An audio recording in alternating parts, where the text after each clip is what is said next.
Here we are at the National Coal Mining Museum for England, at the former Cap House colliery site. We're coming up to August the 1st, which everybody knows in Yorkshire is Yorkshire Day.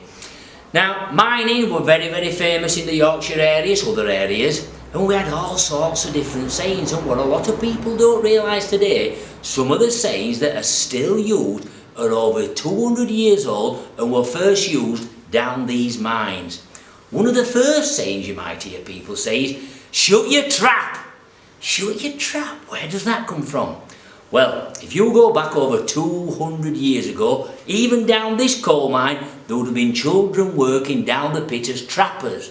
Trappers were employed from the ages of 5 to 6 years old, and their job was really important. They to control the ventilating air for the colliers at the coal faces. Their jobs were to open and close the ventilating doors that were called trap doors. So, if the little child forgets to do what he's doing, the mine ventilation begins to slow down. The old colliers would shout down that tunnel, "Oi! Shut your trap!" And even today you'll still hear that used. Now then, talking about these little children working down the coal mine 200 years ago, you might hear a saying where somebody might say to you, "He's not worth a light." And this saying comes about the youngsters been down the coal mine, again as trappers, sat on their own. When they were down the coal mines they were dark, the only form of lighting were candles. The candles had to be bought by the colliers themselves. The little trappers had next to no money at all, so they would very often just sit in the dark.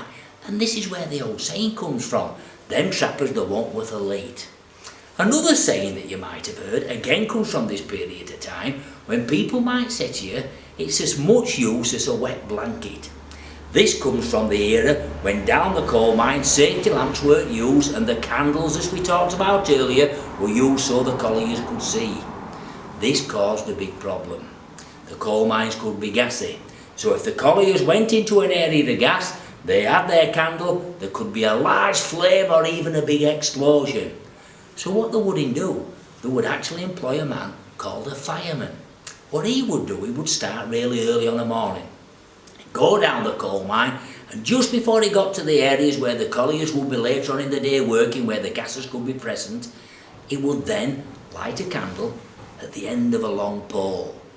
It would then be wrapped in a blanket right up to his head, and only his eyes would be able to be seen. This blanket were now soaked with water. So he now crawls into the tunnels, he lifts his lighted candle up to where he expects the gas to be, whoosh, it burns, and as it passes over him, the wet blanket prevents him from getting burnt. But there's a problem with this. This is that methane is a gas that can explode when the right percentages are reached. So now if he goes into the tunnel, he lifts that little flame up into the gas, boom, there's a massive explosion, and the poor fireman is blown to pieces. And this is where the old saying comes, when they went down to the fireman, that were as much use as a wet blanket. Now a more modern saying from around about the 1920s or 30s is where colliers might say to you, "Hey up, knock a notch off." You might even hear that today, and basically it's meaning, hey, slow down a little bit. And it comes because the old coal cutting machines were speeded up by a little wheel that were turned, or the saying where we say put a notch on or take a notch off. So if you were putting notches on, it were making the machine go faster. If you were taking notches off, it was slowing the machine down. So let's say we're walking up a hill today and I'm going up with my grandson. He's 16 or 17 years old. I think he's going to be faster than me. So if he gets a little bit in front of me, I'll be saying, "Hey, knock a notch off." And I'm basically saying slow down a bit. That's the end of our little sayings today, but if you've got any sayings that you know of relevant to coal mines, I'm sure we'd appreciate you getting in touch with us here at the National Coal Mining Museum for England. Thank you.